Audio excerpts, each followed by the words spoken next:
في أماكن يا جماعة مجرد إنك تفتكرها جسمك تلقائيا كده بيقشعر، مش عشان فيها جن ولا عشان فيها لعنة، لأ، عشان فيها بشر، والبشر ساعات بيعملوا حاجات أخطر من أي روح ممكن تيجي في خيالك. الليلة دي أنا هحكي لكم حكاية حصلت فعلا، قصة ناس راحوا المعسكر رقم 17 ودخلوا بس للأسف ملهمش أي وقود.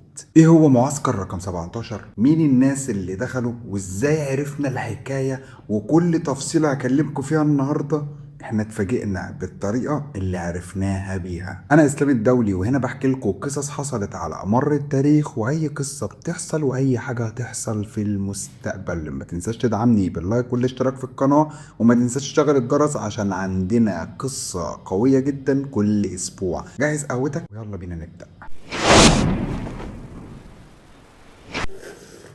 القصة دي حصلت في صحراء مصر الغربية جوه معسكر مهجور من سنين كتير. المكان ده كان مبني في السبعينات لتدريب وتطوير الدفاعات بتاعتنا ضد أي عدو، بس بعد فترة من بناء المكان ده حصلت أحداث غريبة جدا قلبت كيان المنطقة والمعسكر ككل. ومن بعد الأحداث دي المعسكر اتقفل تماما، واللي هحكولك النهاردة هيخليك تشك او تتأكد كمان ان المعسكر ده ما اتقفلش فعلا. سنة 2022 اتنقلت كتيبة لهناك عددها 15 جندي، وكان معاهم الرائد حسام. الرائد حسام كان شاب جميل محترم ملتزم مهذب، بس كان عنده فضول انه يعرف اي حاجة بتحصل، يحب يفهم كل حاجة، كل التفاصيل اللي بتحصل في الحياة هو لازم يعرفها. دي حاجة في الإنسان اسمها فضول. لما راح ال 15 فرد أول يوم كل حاجة كانت تمام، الخيم اتنصبت، كل واحد ظبط سريره، كل واحد فض مخلته، بدأوا يهيئوا نفسهم للإقامة في المكان ده. ولكن في ليلة أول يوم في وجودهم في المكان ده حصلت أحداث غريبة. عاصفة رملية قوية جدا خبطت في السور بتاع المعسكر، التراب بهدل الدنيا، الخيم بدأت تتهز بطريقة رهيبة، التراب بقى بيخش في الخيم، التراب بقى في كل مكان في المعسكر. والرائد حسام وهو قاعد في اوضته سمع صوت تشويش لاسلكي جاي من الجهاز بتاعه. يا فندم، في ضوء بيتحرك ناحيه الجهه الشرقيه من السور. حسام رد عليه قال له اكيد دي عربيه جايه او في سريه جايه بتعمل علينا اشراف. رد عليه العسكري وقال له يا فندم مفيش اي اصوات لعربيات نهائي، وكمان مفيش اثار لاي عجل على الرمله. الرائد حسام قال له تمام خلاص، خليك انت في المراقبه بتاعتك وانا هشوف هعمل ايه. الرائد حسام خرج من خيمته وخد معاه 2 عساكر، والدنيا كانت كحل. راح للمكان اللي فيه المراقبة، بدأ يستكشف ايه اللي بيحصل. لقى فعلا ان في نور خفيف جاي من بعيد، تحس ان حد بينور كشاف وبيقفله، بينور كشاف وبيقفله، تحس ان في عملية تعريب او عملية في حاجة بتحصل مش طبيعية. فقالوا يلا بينا نستكشف الضوء دوت وايه اللي هناك. فراحوا يشوفوا ايه اللي بيحصل، لقوا الضوء بدأ يرجع لورا، الضوء بيتسحب من مكانه وبيضعف. ولما قربوا قوي لقوا حاجة غريبة، النور اختفى تماما، تحس ان النور اتطفى. اثار رجل حد رجعت للسور بتاع حدود المعسكر الخارجي. واخد بالك؟ لقوا اثار رجل راجعة. طب هل في اثار جاية؟ طب هل في مطرح رجل جاي للمكان اللي كان فيه النور؟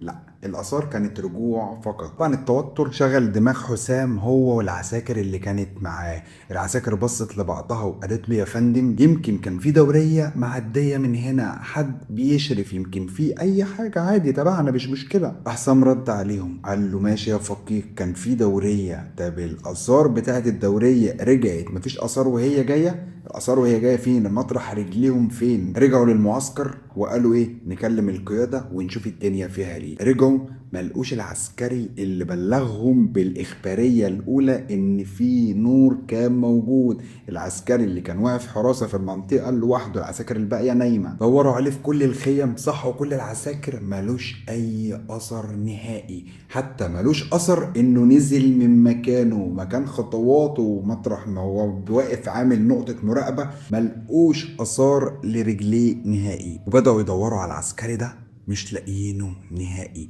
لحد ما النهار طلع عليهم وهم بيدوروا، ولكن لقوا الخوذة بتاعته مرمية على بعد كيلو من المعسكر وفيها دم ناشف. طب هل حصل له حاجة؟ طب هل كلوا اسد؟ هل كلوا ثعلب؟ هل ديب طلع عليه؟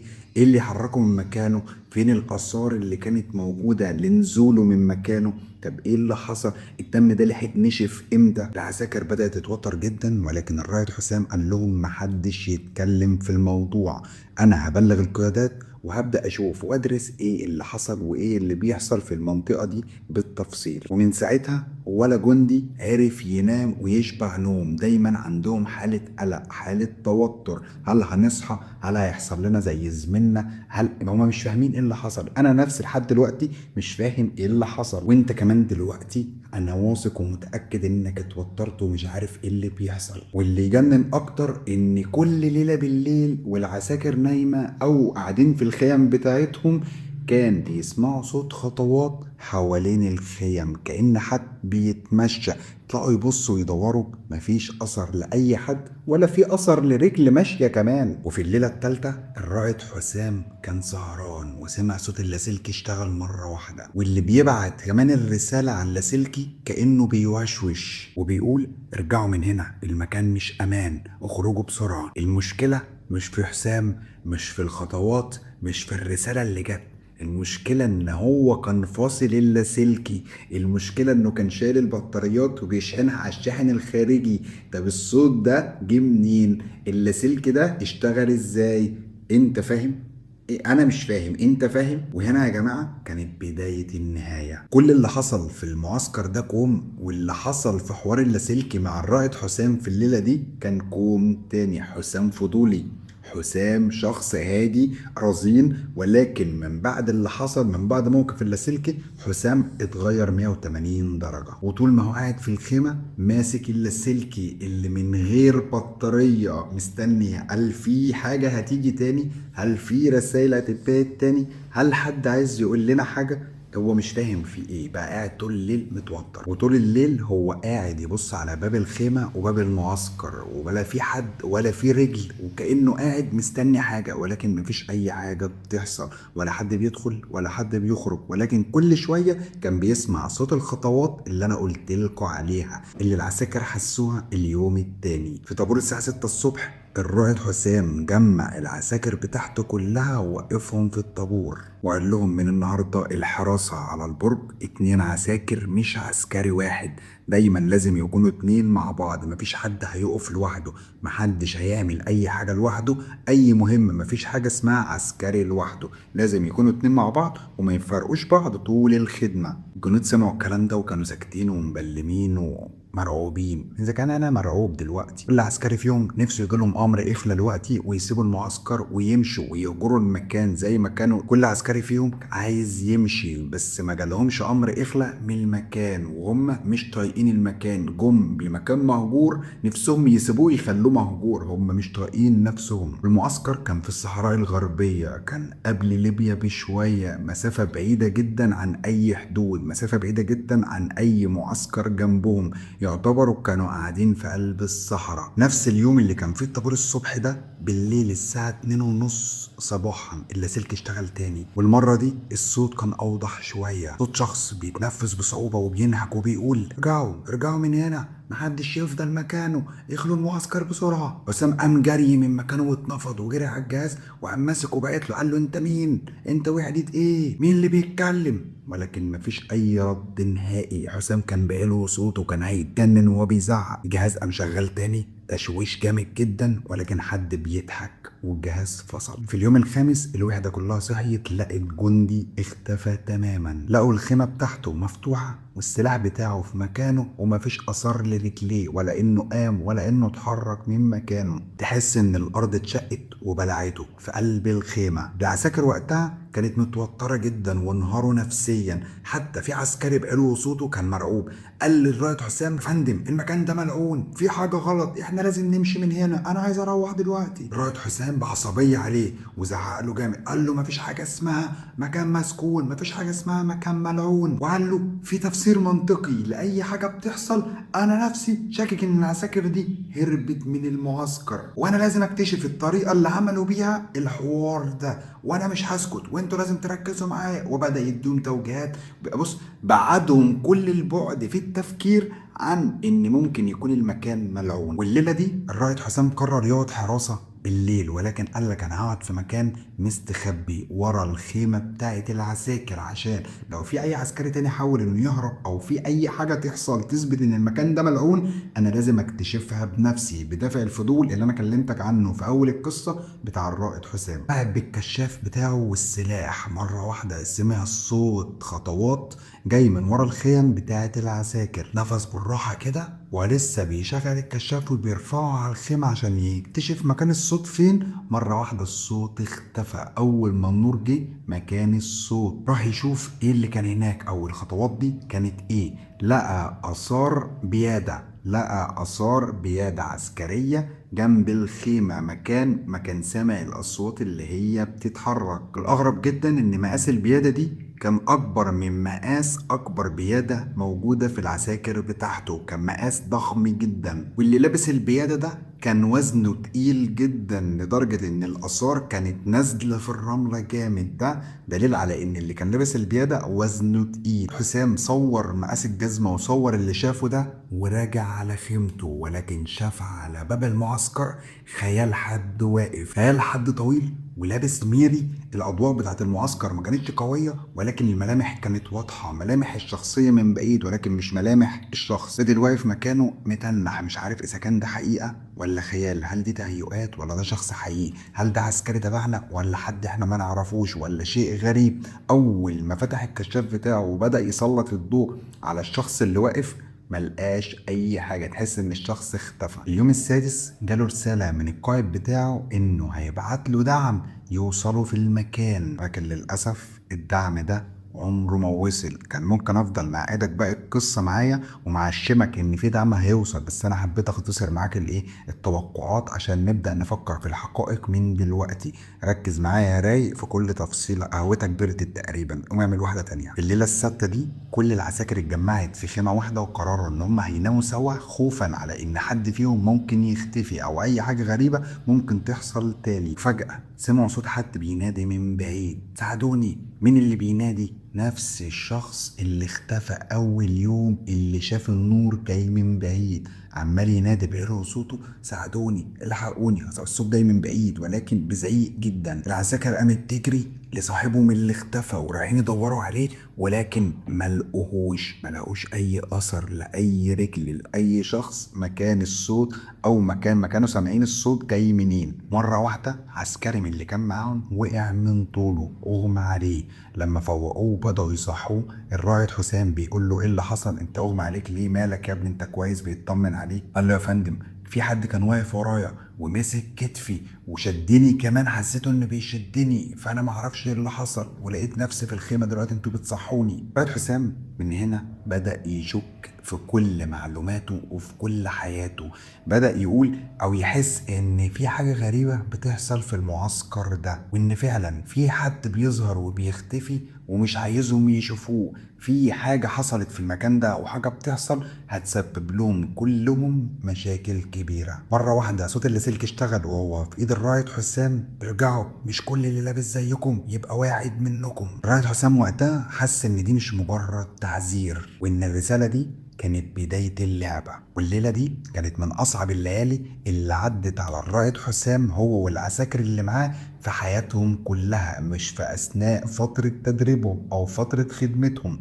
كانت أصعب حاجة حصلت معاهم في حياتهم. رجعوا المعسكر، كل الجنود اتجمعت في خيمة واحدة. الرائد حسام قعد قدام باب الخيمة، قالك انا مش هنام الليله دي. بقى ماسك اللاسلكي مش عارف هو مستني يسمع رساله جديده ولا مستني يسمع صوت نفسه، ولا من كتر التفكير هو بيعمل ايه هنا، هو الناس دي ايه اللي بيحصل لهم. هو سامع العساكر جوه الخيمه عمالين يهمسوا ويتكلموا في حاجه غريبه بتحصل لنا. هل الكلام ده حد عايز يخطف حد مننا، ولا هل حاجة من تحت الأرض والعياذ بالله. أيا كان الافتراضات اللي هم بيفترضوها، إنما هم متفقين على حاجة واحدة، إنهم مش لوحدهم. أول ما الساعة جت 3 الفجر سمعوا صوت خطوات حد بيجري جامد رايح على مخزن الذخيرة. الجنود قاموا اتفضوا من مكانهم والسلاح في إيديهم، والرائد حسام بيجري معاهم عايزين يشوفوا مين اللي بيجري ورايح المخزن بتاع الذخيرة. هل حد بيعمل الحوارات دي عشان يسرقهم، ولا هل في إيه؟ أنا يعني جدعان الليلة دي كانت من أصعب الليالي حرفيا. ولما دخلوا المخزن ما لقوش أي حد، ولكن لقوا النور مفتوح ولقوا الباب مفتوح ولقوا آثار على الأرض كأن حد بيشد شوال.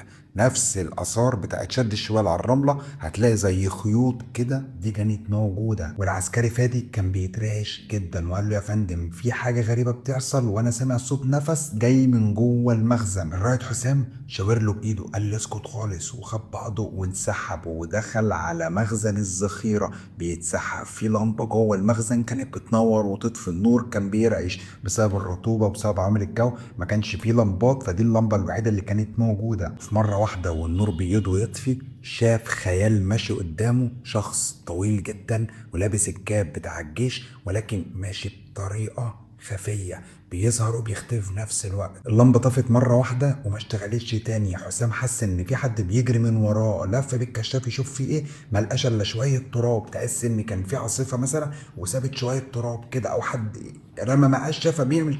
انت فاهم شوية التراب اللي انا بوصفهم لك دول كأن حد بيجري وفي اثار للجري ده. خرجوا من المخزن كلهم، ومرة واحدة العساكر قالت للرائد حسام: يا فندم العدد بتاعنا ناقص، العسكري فادي اختفى. العسكري فادي اللي قال له: يا فندم انا حاسس بان في حد جوه المخزن. قال له: يا فندم انا حاسس ان في هوا وصوت حد بيتنفس جوه المخزن بتاع الذخيره. العسكري ده اختفى منهم. رائد حسام عمل فرقة بحث عن فادي، ولكن بعد تدوير كتير ملقوش ليه اي اثر. ولكن عمل لهم اجتماع طارق، قال لهم: اسمعوني كويس، احنا هنخش الخيمة وهنقفل على نفسنا ومحدش يفتح الخيم نهائي. لكن بعد ساعة سمعوا من صوت الخيمة اللي جنبهم، هم كلهم متجمعين في خيمة واحدة، سمعوا من صوت الخيمة اللي جنبهم فادي عمال ينادي لهم: يا جدعان حد يخرجني، وعمال ينادي لاصحابه: خرجوني طلعوني، الباب بتاع الخيمة مش راضي يفتح. العساكر بدأت تبص لبعض، هو فعلا صوته، ولكن العساكر مش قادرين يقوموا من مكانهم، تحس ان رجليهم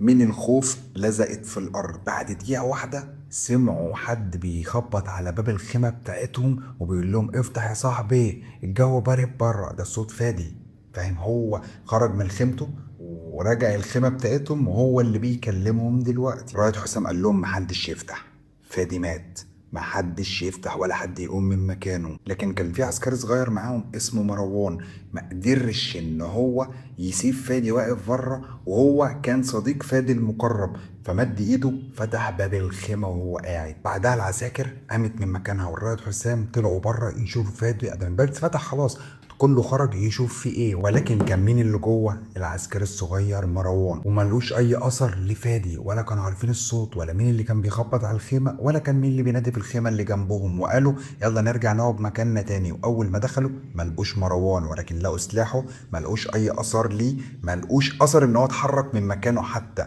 ولكن لقوا الاثار بتاعه البياده اللي الرائد حسام شافها في ظهر الخيم لما كان سهران بيراقب. من اللحظة دي الرائد حسام قرر انه يقعد يكتب كل حاجة حصلت من اول يوم يكون في المعسكر ده لحد الوقت الحالي، عشان يبدأ يحلل اللي بيحصل ويفهم ايه الحوارات اللي بتدور دلوقتي. حسام قعد يكتب الحاجات دي لحد الساعة ما جت 5 الصبح. قال ياخد قهوته ويطلع يتمشى بره ويشم هوا النهار شاشة، هو كده مطمن. الاحداث دي ما كانتش بتحصل لهم الا بالليل، ولكن في ظهر المعسكر حاجة ما كانتش في خيال حسام نهائي ولا كان حد يتخيلها. لقى آثار لخيم قديمة جدا مدفونة، مش باين منها الا يعتبر طرف الخيمة من فوق، مدفونة في قلب الرملة. قرب من الخيم عشان يستكشف المكان، لقى خيمة مكتوب عليها الكتيبة رقم 17 لسنة 1928. وقتها حسام فهم خلاص ان المكان ده فيه حاجة غلط بتحصل، وان هما مش اول كتيبة تيجي في المكان ده، وان المكان المكان ده حصلت فيه حاجة قديمة بشعة جدا، وإن في كتايب كتير جت قبلهم واختفت. والأغرب إنه لما بص على الدفتر بتاع الكتيبة سنة 1928 اكتشف إن عددهم كان 15 جندي، والقائد بتاعهم برضه. رجع بسرعة قال يبلغ بالحاجة اللي شافها والحاجة اللي اكتشفها،